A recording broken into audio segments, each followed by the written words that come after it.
Hey everybody, this is Arturo Aguirre again, here with a new video.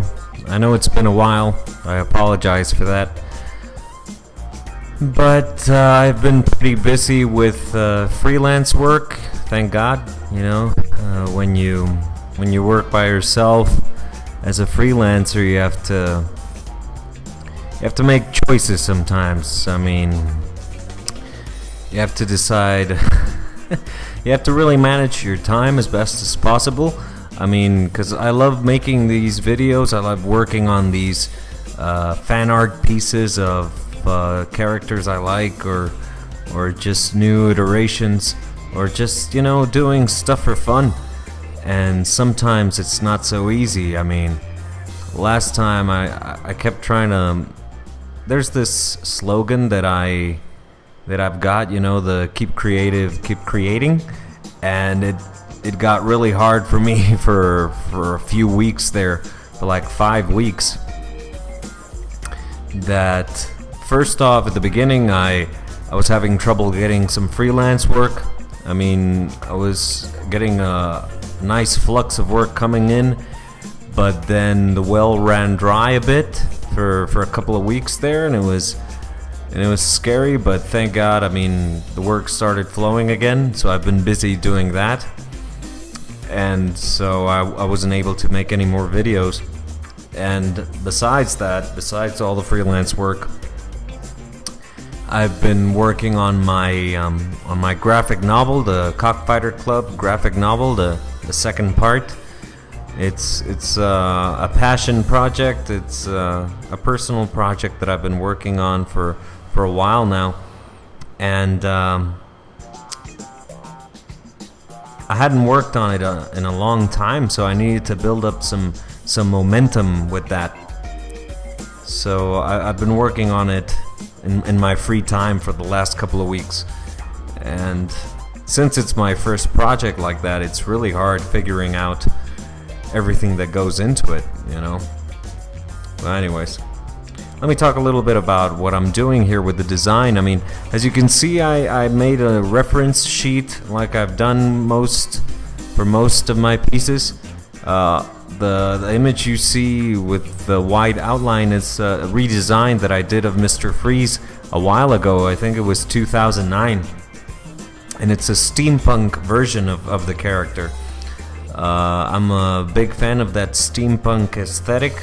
So, but I tried to give it a different look. I mean, I went for this classic scuba diver, a bit. I mean, I looked at the reference. I didn't follow it to a T, but I was influenced by some of these old astronaut suits or concept suits I think I found on Google, and then I just worked a sketch out like that. I didn't work out on any thumbnails or any small versions or any previous sketches, and I'm pretty happy with how it came out. I mean, I was recording, and it was just, I didn't really have time to think. I was just like, well, I want it to look like this, and I want it to look like that, and I copied the ray gun pretty much very closely to the reference I got, because I liked it. I mean, and working with the colors, I used that cooler feature that comes with Photoshop, where you get the sample swatches. So I searched cold or freezing or whatever, and then it came out with this cold purple series of swatches, and so I used that for the most part. Here, working on the base flats, on the flat colors underneath the line art, adjusting and tweaking. I mean, I tried to work on it as quickly as I could. I mean, I don't want these videos to be really long, so I mean, I'm rushing a bit. Here I'm using a rock brush that I got from this artist called Jahal something, but his website is jahalland.com. That's DJALLAND.com. He has some great free brushes that you can try out for rock texture and stuff like that. They look amazing. So I was like, I mean, I want him to have like this frost texture all over him and all over his suit, like what happens to Tony Stark in Iron Man 1 when he flies too high in his Mark 1 suit, Mark 2 actually. And so I was trying something a little different for the coloring, because I know you have to keep it interesting. You have to not necessarily push yourself in a sense, but play is what I like to refer. You know, I refer to it, and using the color dynamics that comes with the brush, and just picking contrasty colors that add interest to the piece. You know, here I'm adding the rust texture. I tried different layer styles. I worked on it as a mask. As you could see, it's pretty small, but you could still pretty much see it.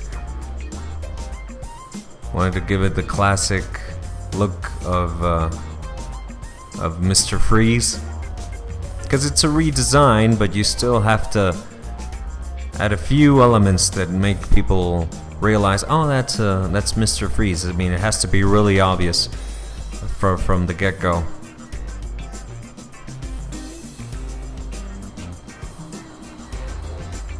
I added the red to the goggles. I didn't really like that too much. I don't think I changed it in the end, but I guess it would be better if it was all black. Add some of the frost to the glass, frosted glass. Blurring that a bit. Played around with the background. I mean, I'm including most of the work I did with the video. The only thing that's missing is the last bit of noise that I added to break the banding that was happening with the gradients.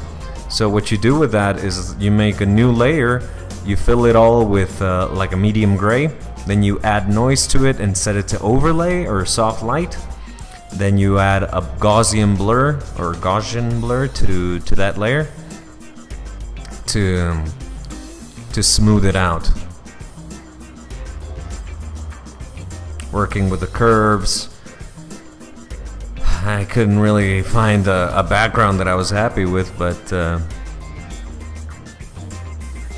mean, as you can see, it's back and forth.